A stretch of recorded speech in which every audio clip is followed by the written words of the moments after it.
welcome to another edition of Access Central TV. I'm Andy Hersman, and today we have an awesome guest. We have Ben Castro. Let's see, Ben. Ben, how you doing? What's up, Andy? I'm so glad you're here. Now, Ben is awesome because he is a very experienced drone pilot. You've been flying for how many years now? Over a year now. Over a year. Yeah. And he's got a lot of experience with it, so we're going to talk about drones, what they are, how to get one, how to use them, all that stuff. So, so first of all, tell us exactly what a drone is and what you use it for. People call it drones. It's actually a quadricopter. Because it has four? Yeah, exactly, 4 blades. What it is, it has a built-in camera onto it, this one. This is a DJI Phantom 3 Advanced. How high can it go, for example? Well, it can go 3 miles away. 3 miles away from the transmitter? Yeah, and height, the FAA only regulates me to go 400 feet in the air. I can't go above 400 feet. So legally you can? Legally I can. I have before, but don't put that on there. All right. And explain some more how it works. I mean, you got a remote control. You got a battery there. I mean, explain a little bit more about what exactly these things can do and how they do it. So basically, what it is a LiPo battery. It goes right into the drone. Goes right into the quadricopter, and the battery lasts for like 25 minutes. Wow. And can you just show us the picture of that control room out there? Yeah, thank you. So as he's explaining, you can show it. Go ahead. So basically, this is the remote for it, and you can put a monitor on it. Put any monitor, really. I have an iPad. Oh, you use an iPad as a monitor? Yeah, I use an iPad as a monitor. Beautiful. And it's first-person view, so basically it's live.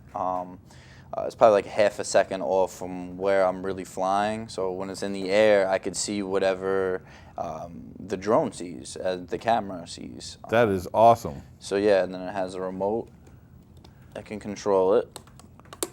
Now, it looks a little complicated. You got 2 joysticks and all kinds of buttons and everything. What do they do actually? Well, the left joystick is height, goes up and down, and then the right joystick is forward and backward. Wow.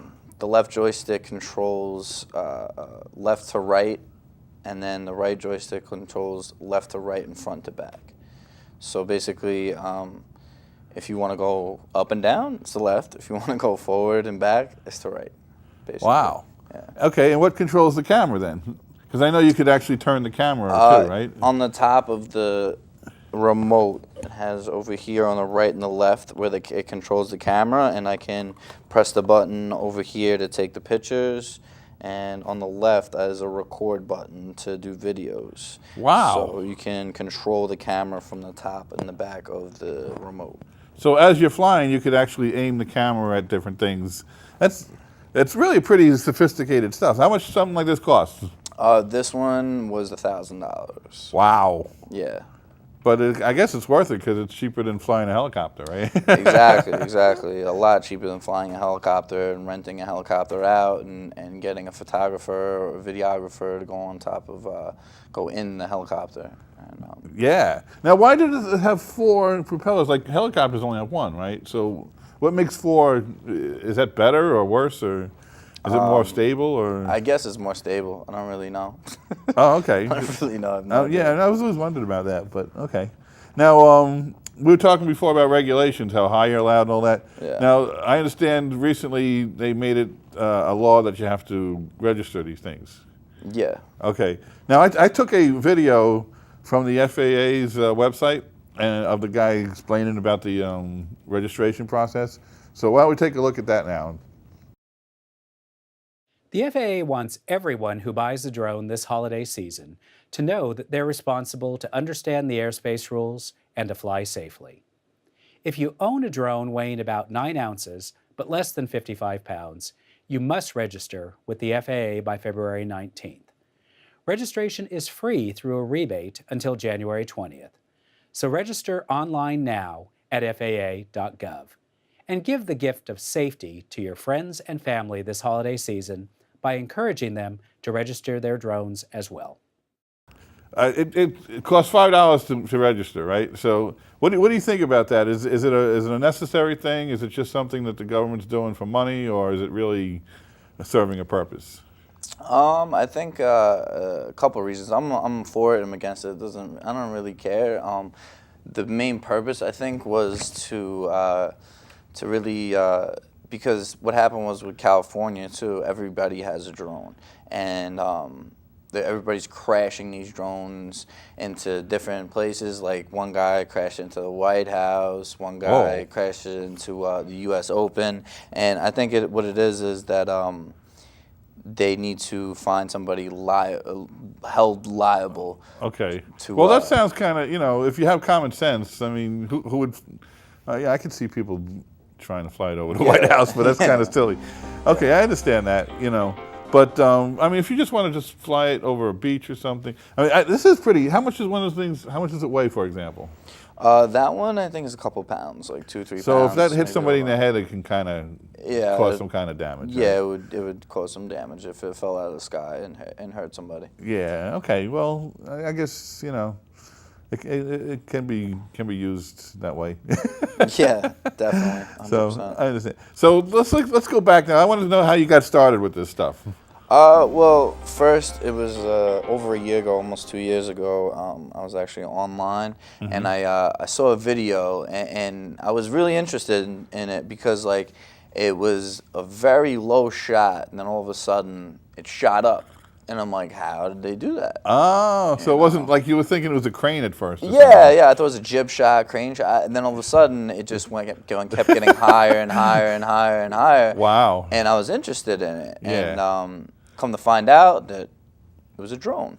And I started with little ones first. I started with like $50 ones and $100 ones, $200 ones, $300 ones. And, I learned to fly them. I studied the different types of drones and gradually moved my way up to $1,000 drone, a couple $1,000 drone, and went from there. So how long have these drones been around? I mean, I don't remember seeing these, 5 years ago.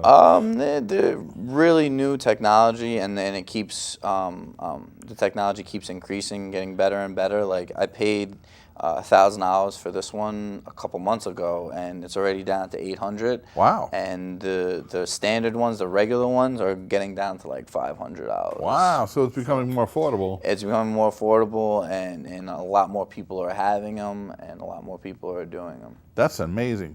Now, tell me the difference between like a $300 one and a $1,000 one. What makes it more expensive? The camera quality.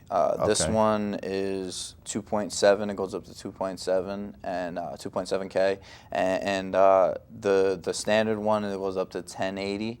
Oh, nice. HD, then, huh? Yeah, and the HD 1080 HD, and then the one above that is 4K. And that that one shoots in 4K. So there's all different types of qualities. The standard one can only go half a mile away from you, unobstructed, and this one can go 3 miles away, unobstructed. So there's more range with the flying. It's not really so much flying away rather than camera quality. So like I got this one because it has high camera quality and it can go far away. Beautiful. Very nice. And it does take amazing pictures. Matter of fact, we have an example. You brought in some footage of what you shot. So if we take a look at that, we can talk about it. So yeah, where is this shot right now? What are we looking at? That's Port Jefferson Station. Wow, that is Long Island, New York. Gorgeous. Now, this is right over by the harbor over there, right? That's beautiful. It's by the ferry. The ferry goes to Connecticut. So where in relationship are you standing right now? How far away? I'm actually right where it just lifted off, right by the beach. Wow, look at that. Look, it's right over the harbor, and that's got to be at least half a mile or more, right? Yeah, it's probably half a mile away from me. See, like if you look at this shot right here, I'm directly below it. If you look really Oh, okay. Yeah, and I'm right on the beach right there. Flying. Look how smooth that is, too. That is gorgeous. Yeah, it's, you can take some really amazing pictures with this. Now, what are some practical uses for this besides, just blowing people away with this gorgeous landscape? There's all different types of uses for it. Some people use it for real estate on houses to sell houses on like waterfront properties, Okay. big houses, mansions, multiple uses for it. Wow. Look at that though. That's just unbelievable. I mean, you know, we're not used to seeing things from a bird's eye view. You know, so we get blown away by this stuff. You know, and you look at it, it's like wow. Now, I guess this is going to be more and more common though as it gets more people buying it, more because it's cheaper now, and you know. But what makes a good shot? I mean, I guess it takes some practice, right, to operate these things. I mean, yeah, it took me a while to actually get the flying down and actually be able to pilot one of these. But in all reality, it's just the same thing as any camera. Just make sure you have the right shots and set it up right. Is basically what it is. well, I've seen some footage on YouTube, and it was all jerky and you know all over the place. I mean, what you're doing here, nice and smooth. Look at this; it's beautiful. I mean, I guess you have an eye for it, or you know, it took you some practice. Or how do you get it to look this professional? Well, yeah, like I said, like it took me a while to really learn how to pilot the drone. And one thing that helps out a lot too is the stabilization that's on it, is the gimbal that's on the drone. Some people use GoPros, and some people use different types of cameras that they strap on the drone. But the gimbal that came with this one is actually really good. Stable. I've flown it like 25 miles per hour winds, and it's pretty stable. Wow, that is really amazing. Look at that.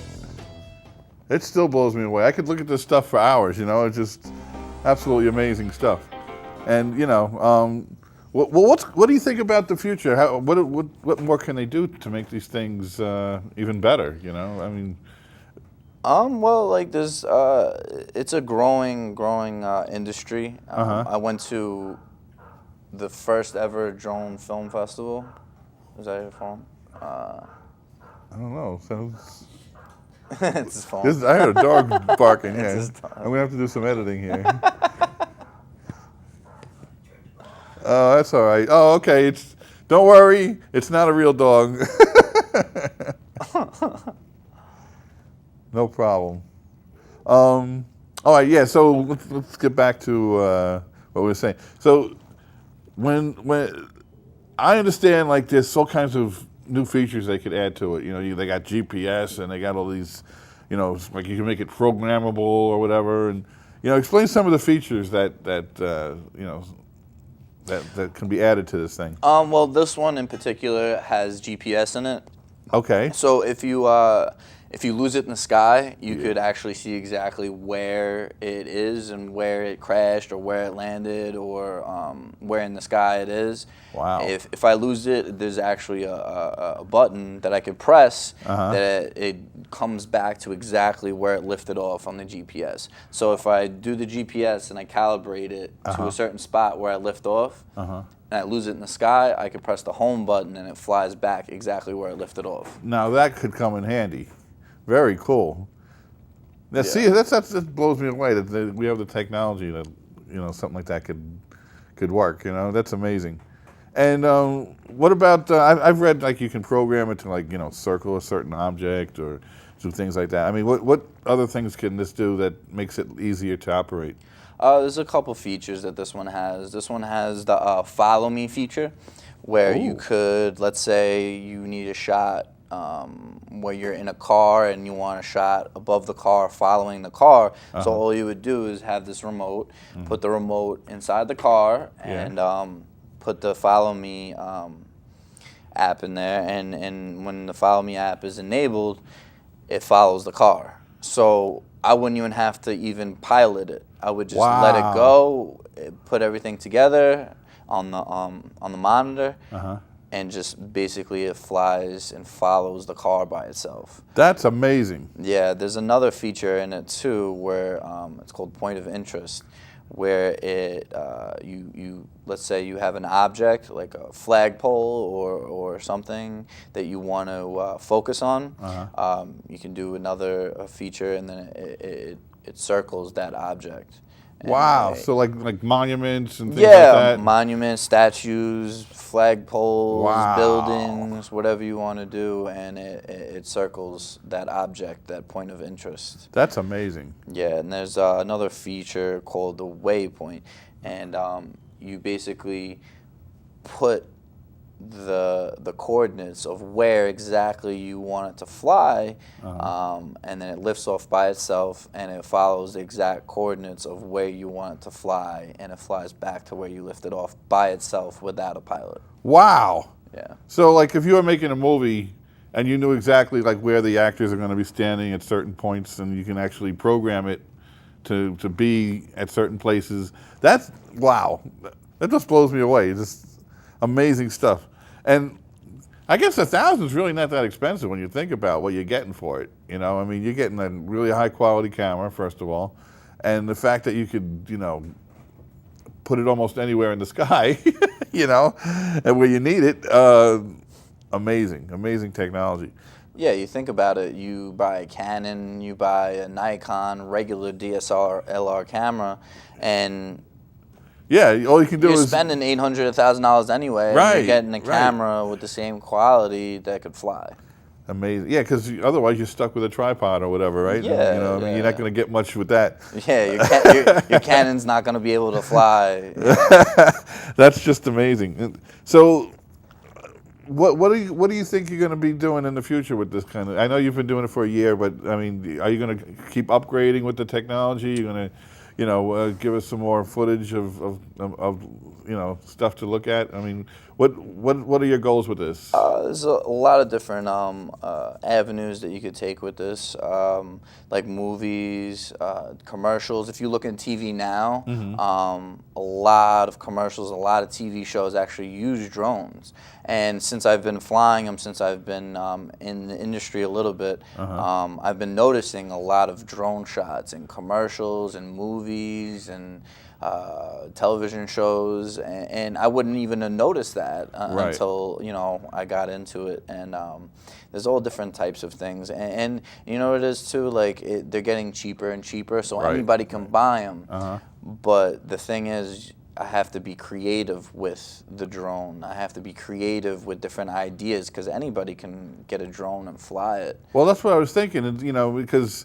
it's like I said before, it takes practice to fly these things, and you know, you can't just take it out of the box and look professional with it. You know, it takes a little bit of work, but it's just like anything else. I mean, anybody could buy a guitar, but when you play it really good, you know, it takes some practice. You know, Exactly. But I guess it's kind of fun though once you're good at it, right? I mean, the footage you've shown is just unbelievable, and you know what I like about it also is, you know, it's there's more than one. You know, it's sort of like a growing thing now. It's like a, you know, if someone's interested in getting one, or if they just want to know more about it, I mean, are there clubs or is there something online they could look for? Or? Yeah, there's all different types of clubs. There's all different types of YouTube clips that'll show you some drone stuff, that'll show you reviews on drones, how to fly the drones. There's a YouTube video for everything. How to fly. There's all different types of things to figure it out. I actually went to the first ever drone film festival last year. Oh, wow. And that was really cool, because that was the first time ever they had drone shots on a big screen, like at a movie theater. It was at the Directors Guild Hall in the city. Wow. And they had beautiful 4K shots on the big screen, and it was just amazing to be there and to watch everything for the first time on a big screen. So you must have seen a lot of original stuff. Well, what are some of the more interesting things that you saw? I saw a couple landscape shots, like, you know, just beautiful shots of the Caribbean, the water. Wow.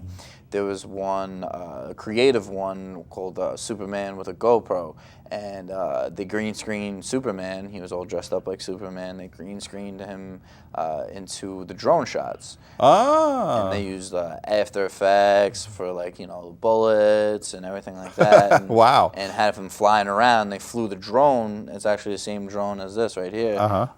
They flew a drone around L.A. And they just basically green screened him in. And that's kind of pretty cool. Yeah, I saw that on the. There's a lot of great stuff you could do with this. Yeah, it's, you know, that blows me away.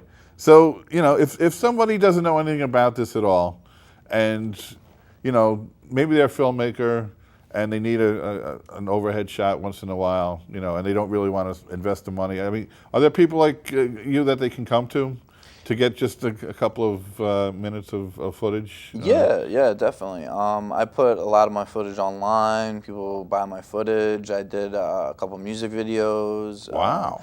Independent film.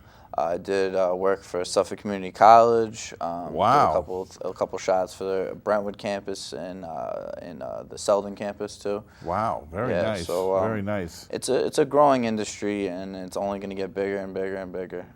Well, is there? I don't know if you want anybody contacting you, but if someone had a question, would you be willing to, like, take an email from somebody, or? Sure. I mean, how would they contact you if they had questions or if they wanted to get in touch with you? My email is bencastro@gmail.com. Oh, that's easy enough. bencastro89 actually @gmail.com. Oh, see, okay. There you go. All right, so we'll put that on the screen in case you want to get in touch with bencastro89 @gmail.com. gmail.com. Very good. We won't. Okay. And because you know, some people might look at this and go, "Wow, I want to know more about this. I want to be able to do this." You know, yeah, I mean that would be kind of cool to get in touch with somebody who actually knows what they're doing, who's had some experience with it. You know, one other thing I guess I wanted to ask you before we go. I mean, you know. Is it possible to actually make some money doing this, or is this just for a hobby? Yeah, no, it's 100% possible to make money off this. I've made money off it. I know this guy that a couple years ago when it first started, he was a real estate agent. And he got one of these, and everybody in his area, he made over $100 grand just taking pictures of houses. Wow. And videos of houses with the drone. Wow. So yeah, there's opportunities. Dowling College actually just started a class to learn about drones. See that? Wow. And it's such a new technology that, you know, it's already catching on fire like crazy. Huh? Like everybody's you know, getting on the bandwagon. I'm really impressed with it. It's amazing. You know, I mean, now, is this the top of the line one you have, or are there better ones and worse ones? Or? Yeah, there's all different types. Is this like of in drones. the middle, maybe? Or? This is like a decent one. Like I said, it was $1,000 one, $1,000 one.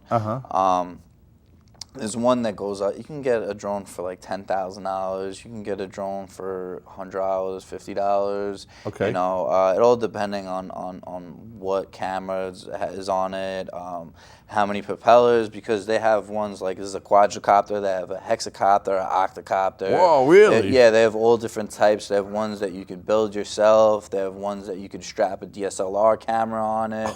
They have ones that go up to like 100 pounds. So all depending on how much money you really want to spend on it is depending on what you can do, because the sky's the limit really with this stuff. You can build whatever you really want with it. That's amazing. You know? That's really cool. For me, I just wanted to buy it with the camera, with the gimbal, with everything, so I could start shooting already. You know? Sure. Well, yeah, you got to start somewhere, right? And exactly. And now you got some good practice with it. So.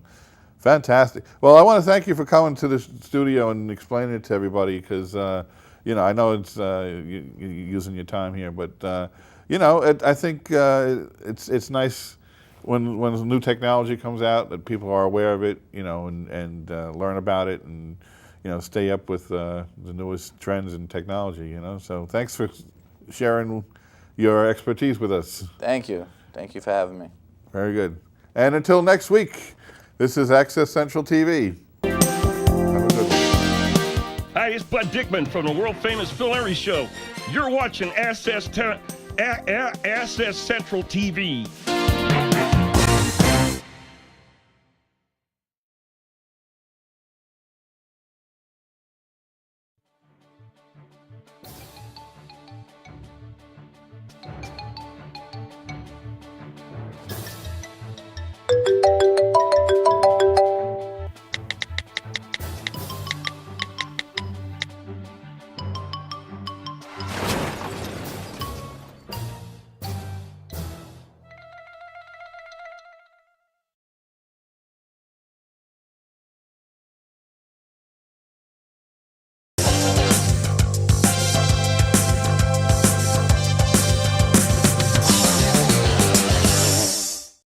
Have you forgotten to say goodbye? You're on the road again, hidden from the lights. My heart, it pounds 1,000 times per